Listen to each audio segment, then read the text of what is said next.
Ang sakit sa ngipin. Bad trip talaga. Kaya naman si Mang Daod, idinaan na lang ito sa para-paraan. Yun nga lang, ang dati maliit lang na problema, lumala. Ang biro-biro noon ng iba na kapag sumakit ang iyong ngipin, libre nilang bubunutin gamit ang pliers. Tinutuo ni Daod.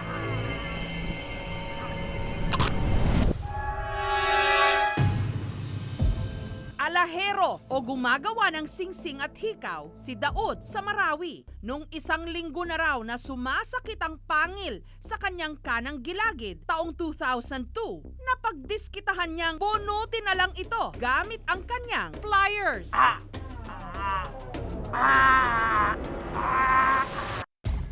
Matapos ang mahigit 1 dekada, ito na ang itsura ni Daod ngayon. Bumukol ang kanyang bibig, halos sinlaki ng ulo ng sanggol. Ang kanyang gilagid, halos nakalabas na sa kanyang mga labi. Ang kanyang mga ngipin, nagkalagas-lagas na. Ang punot dulo ng kalbaryo niyang ito nung binunot niya ang kanyang ngipin gamit ang pliers. Binunot ko sa pamagitan ng pliers na ginagamit din sa mga goldsmith na kinakalawang. Wala akong nararamdaman sakit. Inom ng mga gamot-gamot yan kasi sayang naman. Yung 2007, yung nagsimulan lumaki ng lumaki.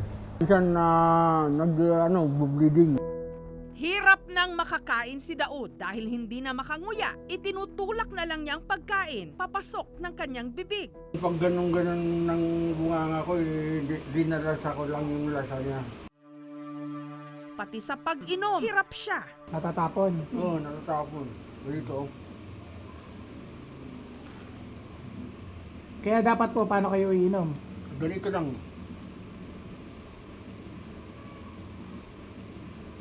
Dahil wala siyang pampadentista, kinaugalian na raw talaga ni Daod noon na mag-isa niyang binubunot ang sumasakit niyang ngipin. Kaya hindi raw siya nagdalawang isip na bunutin din ang ngipin niyang nagpapahirap sa kanya ng pliers niyang kinakalawang. Hanggang unti-unti nang lumobo ang kanyang bibig at nung nagpakonsulta siya sa doktor, Hanggang hindi yan maoperahan ng lalaki yan. Sabi ng doktor, aabot ng 400,000. suntok sa buwan na makaipon daw si Daod ng 400,000 pesos noon. Vendor sila ng kanyang misis sa Marawi at nag-aaral pa rin daw noon ang kanilang 6 na anak. Kaya si Daod walang ibang nagawa kundi tiisin ang sakit. Pero may mas matindi pang sakit na dumating sa kanyang buhay. Taong 2009, naghiwalay sila ng kanyang asawa. Pagkahiwalay namin ng misis ko doon, nawala naman yung business namin. Dito na raw unti-unting nalugmok sa buhay si Daod. Dahil mag-isa na lang siya sa buhay, nagplano siyang lumuwas pa Maynila na malimos para may pambayad sa barko. Minsan akong pang-word ng inupuan ko, dito ako sa mga taong sinasabi ko lang operasyon. Ang nalilimos niya, ipinampapamasahe papuntang PGH o Philippine General Hospital para doon libreng magpa-check up. Ang natira, pangkain niya. Pero ang iba, imbes na kaawaan si Daod, kinukutya pa siya sa kanyang itsura hanggang napilitan siyang takpan na lang ng balabal ang kanyang bukol. Sa pakiramdam, hindi ko ma-explain pero masakit talaga sa damdamin. Kapag inaano ka na, natawag mo na bakit naman ganito ang itsura ko, bakit ako pinanggit ng Diyos. Parang kang nahiya talaga, hindi ka talaga mapalagay. Kahit na naman gawin mo, wala kang magagawa. Maliban lang sa ibibigay sa'yo ng ni Allah. Kapalaran o ano-ano man. Kung anong kapalaran na masama na ibibigay sa akin na magpasalamat din ako. Ang mabuting biyaya din na ibibigay sa akin, maraming magpapasalamat din ako sa kanya.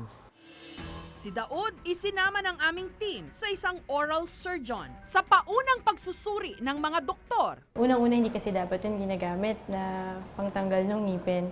And also, hindi dapat sila nagsasariling sikap pag mga ganyan.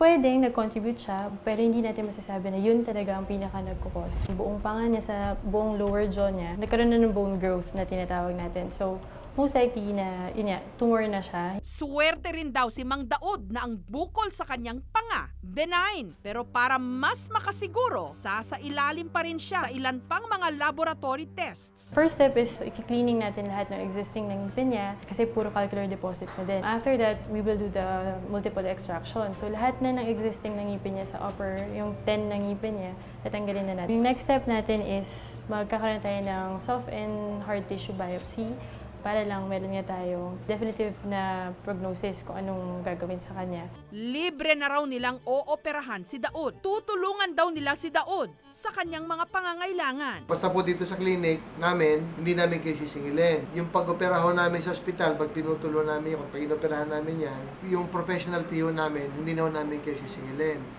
Yun ang may tutulong namin. Maraming salamat, Dok.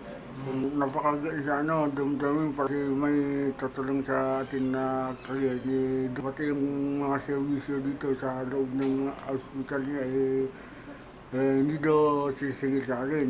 Napakaraming salamat yun. Ika nga ng kasabihan, sumakit na ang lahat, huwag lang ang ating ngipin. Pero kung magkagayon man, sa dentista lang dapat ang tuloy. Huwag daanin sa para-paraan. Gusto ko nang mag-ingi ng tulong sa inyo kung sinong malambis ng puso. Tulungan niyo ako talaga.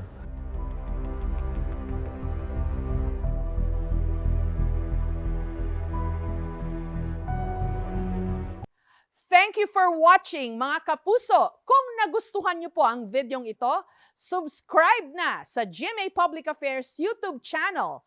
And don't forget to hit the bell button for our latest updates.